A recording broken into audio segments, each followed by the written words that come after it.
जय Hind all of you. Welcome to maths and science tutoring.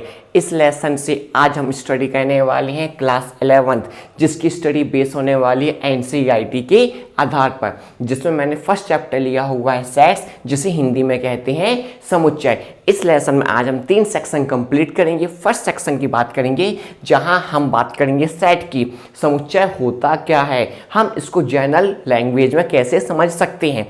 Then हम बात करेंगे डेफिनेशन ऑफ सेट्स की, समुच्चय को कैसे परिभाषित किया जाता है। देन हम बात करेंगे रिप्रेजेंटेशन ऑफ सेट्स, इसका मतलब किसी समुच्चय को दर्शाने के लिए कितने मेथड्स होती हैं, उन मेथड्स का नाम क्या है, हम उनको कैसे डिफाइन करते हैं। तो आज इस लेसन में हम ये 3 पार्ट कंप्लीट करने वाले हैं। तो आप इस वीडियो को लास्ट तक देखिए ताकि आपको ये तीनों पार्ट्स बहुत अच्छे से क्लियर हो जाएं। तो चलिए स्टार्ट करते हैं आज का यह लेसन।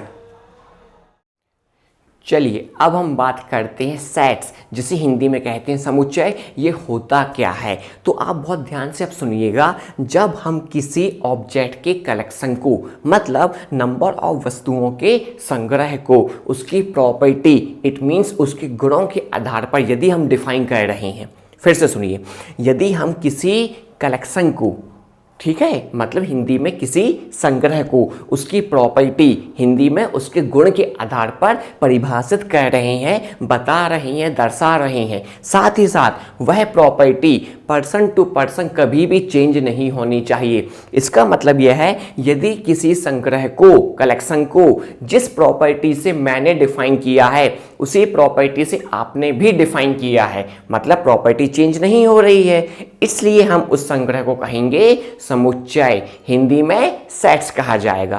क्लियर हो गया।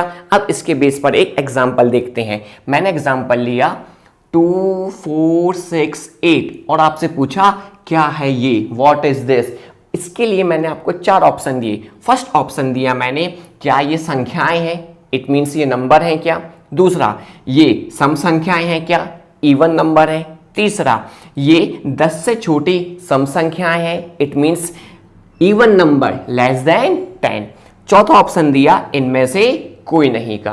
तो आप और मैं, हम दोनों यदि इस ऑप्शन की ओर देखेंगे तो सभी का ऑप्शन बनेगा ऑप्शन नंबर सी, जहां पे लिखा हुआ है मैंने 10 से छोटी सम संख्याएं, इवन नंबर लेस देन 10, क्योंकि इस कलेक्शन को आपने और मैंने इसी ऑप्शन के थ्रू प्रॉपर्टी से, गुणों से डिफाइन किया है।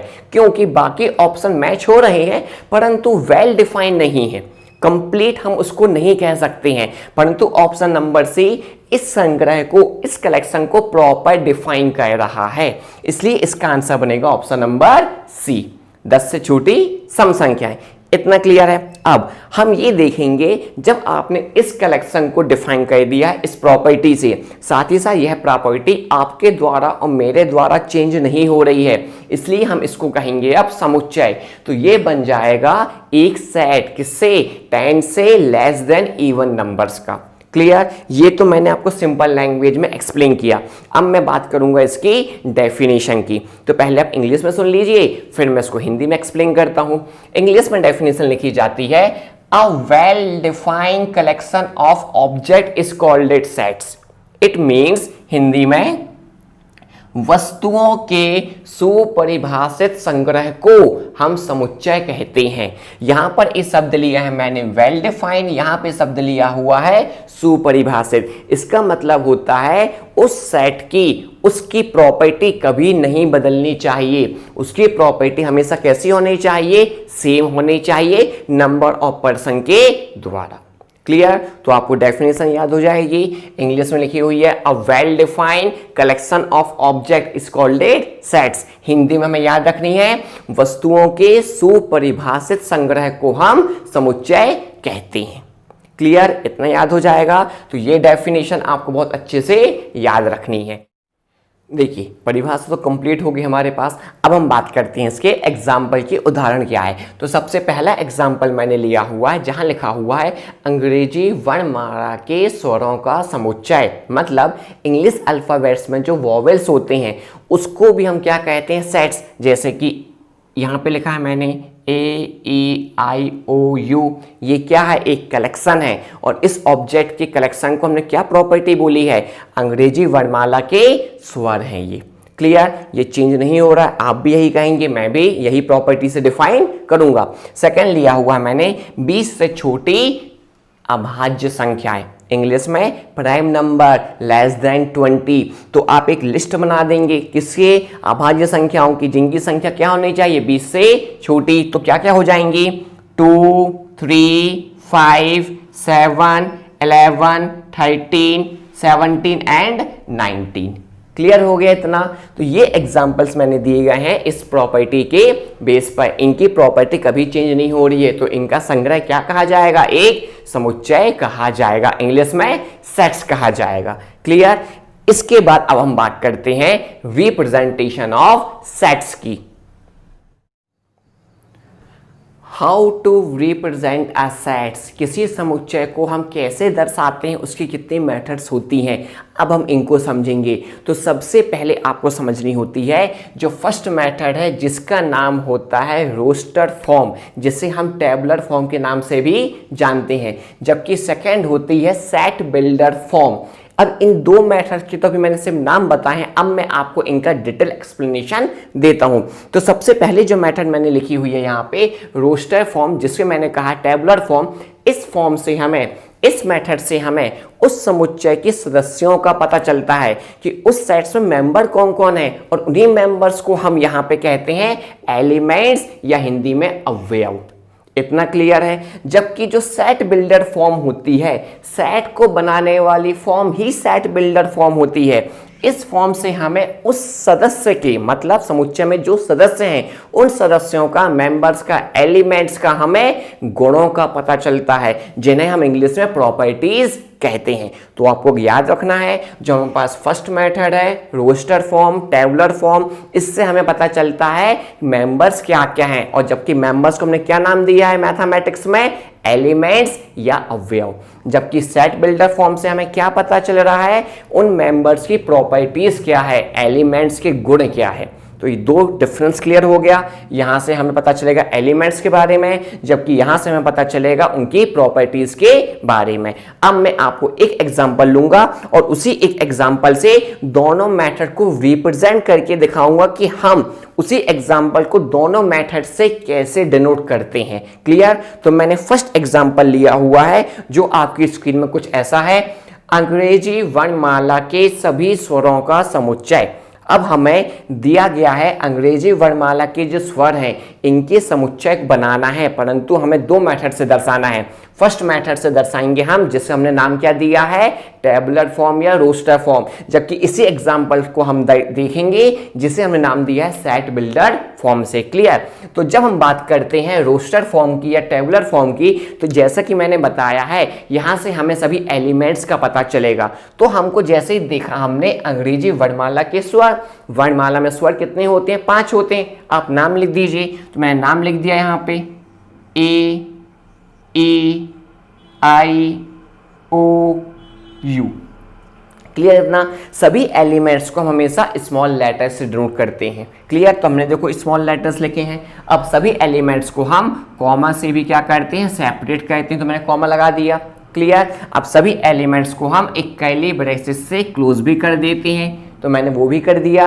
देन इक्वल्स टू में हम इस सेट का एक नाम देते हैं, और वो नाम हमेशा एक कैपिटल लेटर्स में होना चाहिए। चूंकि ये वॉवेल्स हैं तो मैंने नाम दे दिया कैपिटल वी। क्लियर। तो इस रिप्रेजेंटेशन को, इस फॉर्म को हम क्या कहेंगे, आपका टेबुलर फॉर्म या रोस्टर फॉर्म। इतना क्लियर है। फिर से सुन लीजिए, सभी एलिमेंट्स कैसे होने चाहिए, स्मॉल लेटर्स में। सभी सेपरेट किससे होने चाहिए, कॉमा से। बंद किससे करेंगे हम, कर्ली ब्रेसेस से। देन हम इक्वल्स टू में उसका क्या लिखेंगे, नाम सेट का, और वो नाम हमेशा कैसा होना चाहिए, एक कैपिटल लेटर होना चाहिए।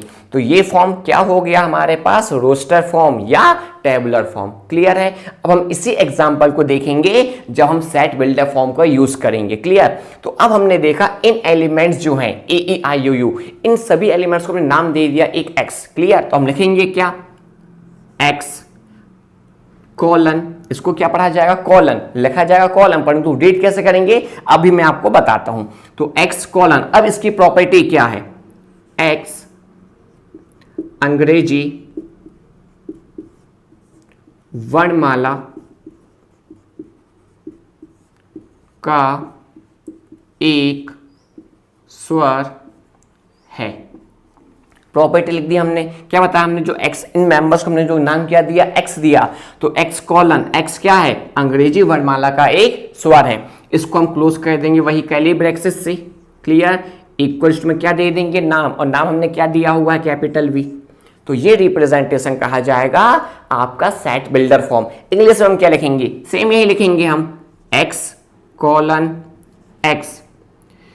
क्या है ये property, vowels of English alphabets, vowels of English alphabet, clear. Close कैसे करेंगे, कर्ली ब्रैकेट से, इक्वल्स में क्या लिख देंगे, कैपिटल वी, उसका नाम, क्लियर। हिंदी में लिखे हैं चाहे इंग्लिश में लिखे हैं सेम वही है। अब इसको रीड कैसे किया जाता है, इसको पढ़िए, पहले हिंदी में सुनिए।